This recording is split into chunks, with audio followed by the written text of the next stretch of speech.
de la contrarreforma energética del presidente Andrés Manuel López Obrador, los beneficios y por qué la derecha ha hecho tanto escándalo con los cortes al servicio de electricidad, por qué no tenemos gas y ahora dependemos de empresas extranjeras para el abasto de la planta eléctrica. Creo que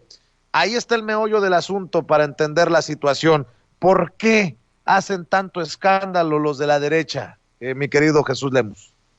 Exacto, Vicente. Creo que es un punto que ha pasado así como por alto, un punto en el que la ultraderecha y sus voceros pues no han querido reflexionar en torno al tema y hoy tratan de aplicar responsabilidades pues a funcionarios y a gobiernos pues que nada tuvieron que ver. Y conste que con esto no estoy hablando a favor, por supuesto, de Bartlett, únicamente poner las cosas en su justa dimensión. Hoy la ultraderecha reaccionaria, a través de sus voceros, mi querido Vicente, y tomando como pretexto los apagones a que se ha visto obligada la Comisión Federal de Electricidad, asegura que México se está venezolizando en alusión a las tristes condiciones de pobreza que vive el pueblo de Venezuela. En lo que no ha reparado la clase neoliberal, que sueña con el regreso del régimen de privilegios, es que las condiciones de falta de electricidad que se han resentido en los últimos días en diversas partes del país, en realidad es una consecuencia directa de la lamentada reforma energética, la que inició Felipe Calderón y que después concluyó Enrique Peña Nieto. Si no fuera porque casi todos los yacimientos de gas natural se entregaron a empresas extranjeras y con ello se le quitó la rectoría al Estado mexicano para la explotación y procesamiento del gas natural, México no estaría pasando por esta situación de los apagones eléctricos. Hay que decirlo de manera muy clara y con datos que no dejen duda de que esto de los apagones es una herencia maldita de los dos gobiernos inmediatos pasados. Pero si se le quiere poner nombre al causante de esta crisis, se debe llamar Emilio Lozoya Austin, pues él fue el responsable, mi querido Vicente, a final de cuentas, de entregar en concesión a empresas transnacionales 2,482 pozos petroleros y de gas para ser explotados bajo la técnica del fracking, a los que se suman otros 136 pozos que se ubican en el lecho marino del Golfo de México. Las empresas beneficiadas con la entrega de concesiones petroleras durante la administración del presidente Enrique Peña Nieto, que sigue operando al día de hoy, llevándose nuestro gas a sus países, son principalmente transnacionales de Irak, Venezuela, Kuwait, Estados Unidos y Arabia Saudita. A Pemex solo le dejaron 700 pozos, los de menor producción, por cierto, para su explotación, los que evidentemente no son suficientes para atender la demanda de necesidades de hidrocarburo que se requieren en el país.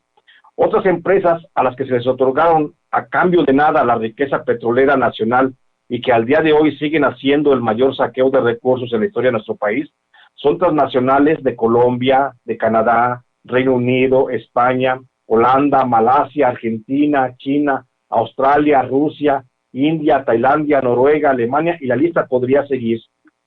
La reforma energética llevada a cabo de manera corrupta y con beneficios económicos para unos cuantos funcionarios federales, y hay que señalarlos, los que se beneficiaron con esta reforma, como Luis Videgaray, Enrique Peña, Luis Miranda Nava, Miguel Ángel Osorio Chong, Pedro Joaquín Coswell y José Antonio Meade, entre otros, no solo representó la enajenación del petróleo y el gas, y ya lo hemos dicho de manera reiterativa y hasta de loco me han de juzgar, pero también significó la entrega de una gran parte del territorio nacional. Ese es un punto en el que poco se ha reparado, pero hay que señalar que Emilio Lozoya, al amparo de la reforma energética propuesta por el presidente Enrique Peña Nieto, hizo una entrega del suelo mexicano, insisto, que es 5.7 veces mayor a la que hizo el presidente Antonio López de Santana, el que entregó a los Estados Unidos bajo el Tratado de la Mesilla allá de 1853, una extensión de 76,845 kilómetros cuadrados de suelo. Emilio Lozoya, con la entrega de pozos petroleros y de gas, se dio también más de 444,900 kilómetros cuadrados de suelo continental y el que está bajo aguas marítimas en el Golfo de México. La superficie del territorio y aguas mexicanas entregadas por la reforma energética de Lozoya a empresas extranjeras para ser explotadas irrestrictamente por un lapso de hasta 35 años, equivale a la extensión, escuchen nada más, a la extensión territorial que ocupan los estados de México, Michoacán, Sinaloa, Campeche, Quintana Roo, Yucatán, Puebla, Guanajuato, Nayarit, Tabasco, Hidalgo, Querétaro, Colima, Aguascalientes, Morelos y Tlaxcala.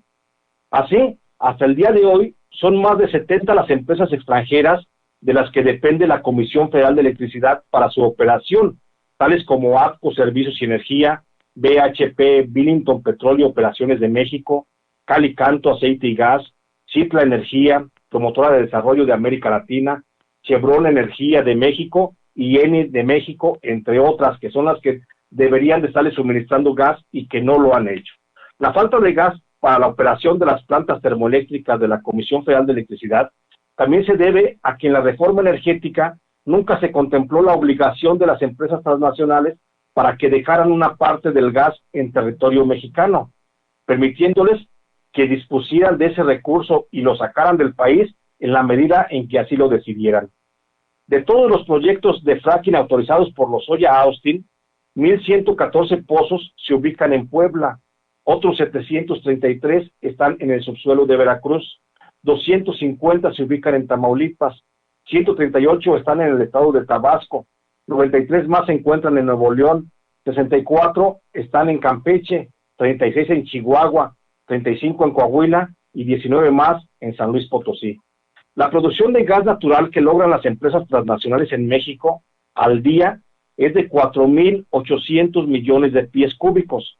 Pero para decirlo en términos llanos, es la cantidad de gas con la que se pudieran inflar 137,000 veces un globo del tamaño del Estadio Azteca.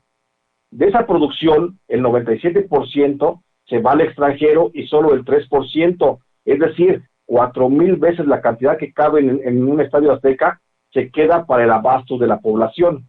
Por eso la Comisión Federal tiene que comprar el gas para sus operaciones de generación de electricidad, el que es suministrado a través de gasoductos que corren desde Estados Unidos hacia México o a través de buques tanques que llegan desde Europa, desde Europa, Asia o Sudamérica. Lo que consecuentemente, si el suministro se interrumpe, todos los mexicanos pagamos las consecuencias.